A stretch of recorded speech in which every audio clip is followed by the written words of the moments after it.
Hello everybody, welcome back to our weekly video update. Great to be with you again on this our 13th time of doing this? More than that, James. More than that? Yeah, I think it could be our 14th or 15th even. Goodness me. Well, however many it is, it's great to be with you, and it's great that as we're recording this, the sky is blue, yes, the sun is out, the air conditioning is on. Life don't get a lot better than that. Yeah, we're still here. Church is still here. Church is still running. And we're really pleased that you have stuck with us and that you are joining us. And we just want to talk about some of the things that we've got coming up in this next week. Yeah, so this coming Sunday is a very special day. It's our International Day of Prayer. Now, we've talked about this on a number of occasions. This is the opportunity we have to join with thousands of others around the world to pray for our nations.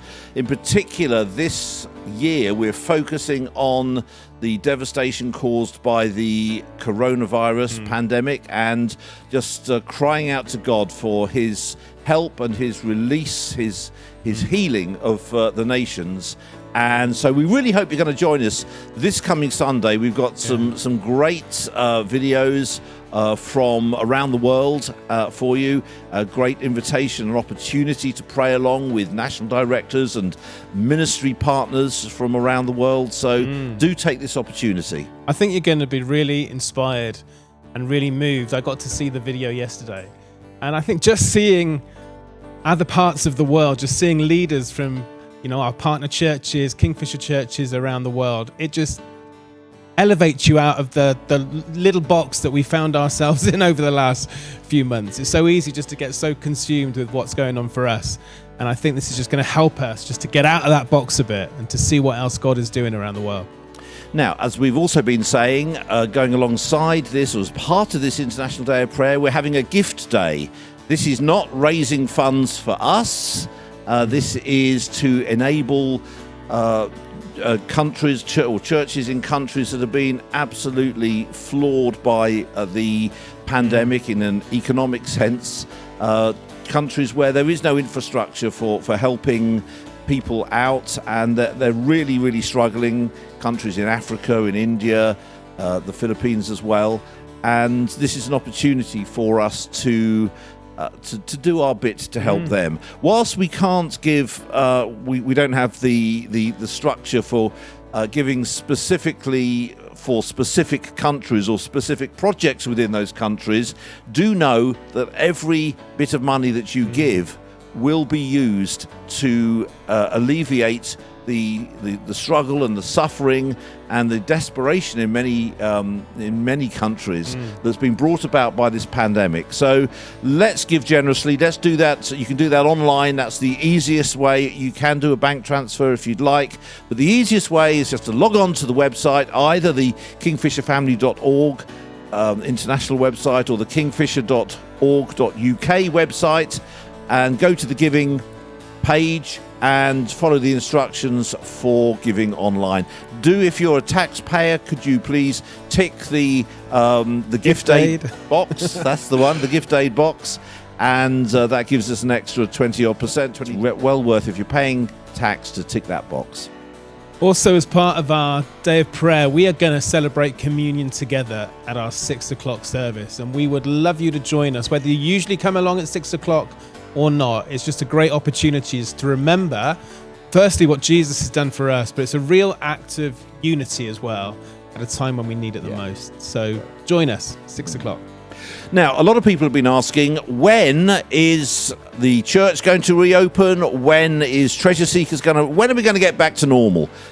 Well, a lot of people are somewhat confused by the words that are coming from the government in their press briefings. Suffice it to say that there is some good news on this front, that a number of services, by services I mean Treasure Seekers services, are restarting over the next few weeks. The hub is reopening. That was make and take there. It's becoming take and make. So go on to Treasure Seekers website or Facebook page to find out more about that. The various things like the lighthouse, support at the cavern. The cavern itself is looking at reopening, so some really great things there. What's less clear from the government is when churches can actually reopen, and how many and people and so on.